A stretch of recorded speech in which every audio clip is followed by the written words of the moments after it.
ಆರ್ತಿ ಅವರೇ ನಿಂತ್ಕೊಳ್ಳಿ. ಯಾಕೆ ಹೇಗೆ ಮಾಡಿದ್ರಿ? ನಾನು ನಿಮ್ಮಲ್ಲಿ ಪ್ರಾಣನ ಇಟ್ಕೊಂಡಿದ್ದೀನಿ ಅಂತ ಗೊತ್ತಿದ್ರು ಯಾಕೆ ಮನೆ ಬಿಟ್ಟು ಹೋದ್ರಿ? ನಾನು ಆದಿತ್ಯನ ಮೇಲೆ ಪ್ರಾಣ ಇಟ್ಕೊಂಡಿದ್ದೀನಿ. ನನ್ನ ಪ್ರಶ್ನೆಗೆ ಉತ್ತರ ಅಲ್ಲ ಇದು.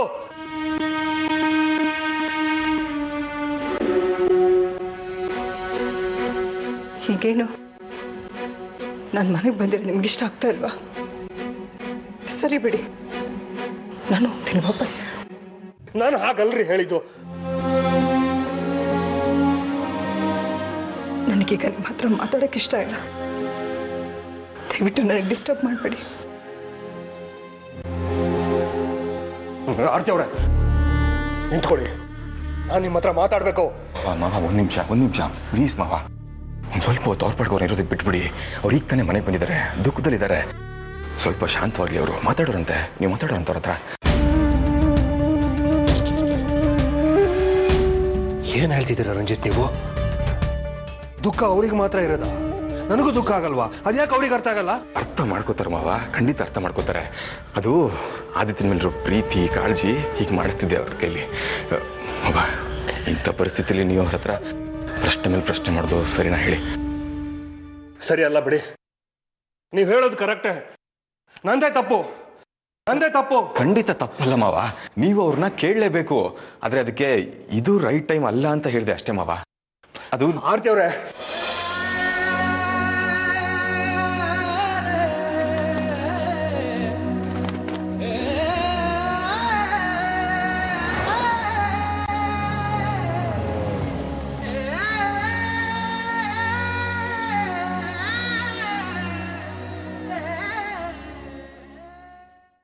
ಆರ್ತಿ ಮನೆಗೆ ಬಂದ್ಲ.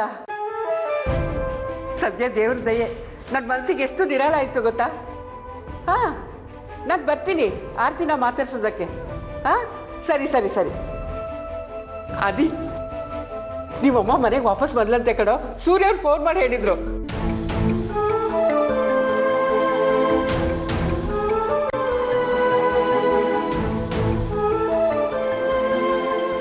ಯಾಕೋ ನಿಮ್ಮಮ್ಮ ವಾಪಸ್ ಬಂದಿದ್ದು ನಿನ್ಗೆ ಸಂತೋಷ ಆಗ್ಲಿಲ್ವಾ? ಅಮ್ಮ ಮನೆಗೆ ವಾಪಸ್ ಬಂದಿದ್ದು ನಿನಗಿಂತ ಮುಂಚೆ ನನಗೆ ಗೊತ್ತಿತ್ತು. ನನ್ನ ಕಣ್ಣು ಮುಂದಿನ ರಂಜಿತ್ ಅಮ್ಮನ್ನ ಕರ್ಕೊಂಡು ಹೋದ. ಮತ್ತೆ ಯಾಕೆ ಹೀಗಿದ್ಯಾ? ನೀನೊಂದು ಫೋನ್ ಮಾಡಿ ಹೇಳುತ್ತಾನೆ ನನಗೆ. ಹೋಗ್ಲಿ ಬಿಡು, ನೀನು ಈಗಲೇ ಹೋಗಿ ನಿಮ್ಮಮ್ಮನ ಮಾತಾಡ್ಸ್ಕೊಂಡು ಬಾ. ಅಮ್ಮನ್ನ ಸೇಫಾಗಿ ಮನೆಗೆ ಕರ್ಕೊಂಡು ಬಂದಿದ್ದಾನಲ್ಲ, ರಂಜಿತಿಗೆ ಒಂದು ಥ್ಯಾಂಕ್ಸ್ ಹೇಳ್ಬಿಟ್ಟು ಬಾ. ಶೋಭಾ,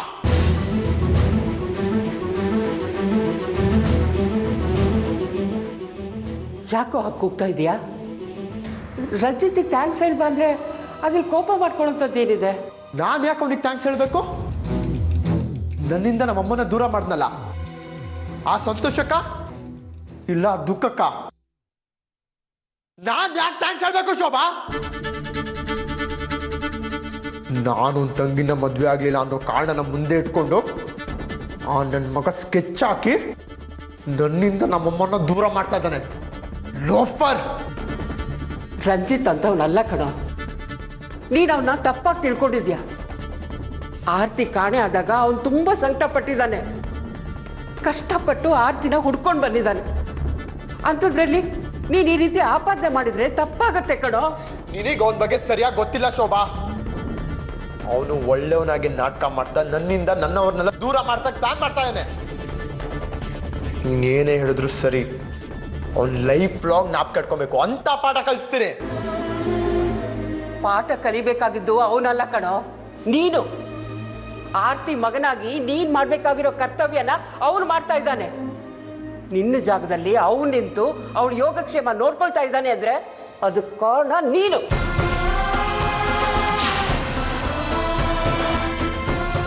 ನೀನ್ ಕೋಪ ಮಾಡಿಕೊಂಡು ನಿನ್ನ ತಾಯಿ ಜೊತೆ ಮಾತಾಡ್ಸೋದಕ್ಕೆ ಅಹಂಕಾರ ತೋರಿಸ್ತಾ ಇದೆಯಾ. ನಿನ್ನ ತಾಯಿ ನಿನ್ನ ನೋಡಬೇಕು ಮಾತಾಡಬೇಕು ಅಂತ ಹಂಬಲಿಸ್ತಾ ಇದ್ರೆ ಅವಳ ಮೇಲೆ ದ್ವೇಷ ಕಾಡ್ತಾ ಇದೆಯಾ. ಇಂಥ ಸಮಯದಲ್ಲಿ ಅವನು ಅಳಿಯನಾಗಿ ಮಗನಾಗಿ ನಿನ್ನ ತಾಯಿ ಯೋಗಕ್ಷೇಮ ನೋಡ್ಕೊಳ್ತಾ ಇದ್ರೆ ಅವನಿಗೆ ಪಾಠ ಕಲ್ಸಕ್ಕೆ ಹೋಗ್ತೀಯ ನೀನು? ಬುದ್ಧಿ ಇದೆಯೋ ನಿನಗೆ?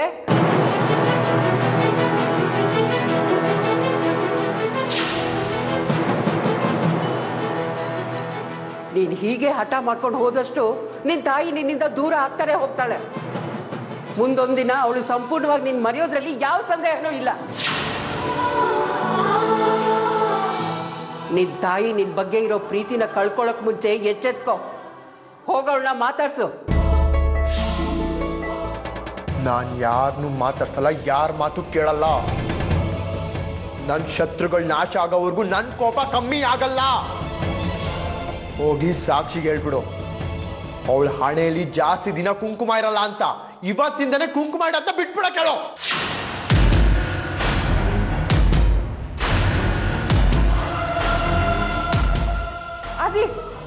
ಆದಿ ನನ್ನ ಮಾತು ಕೇಳು.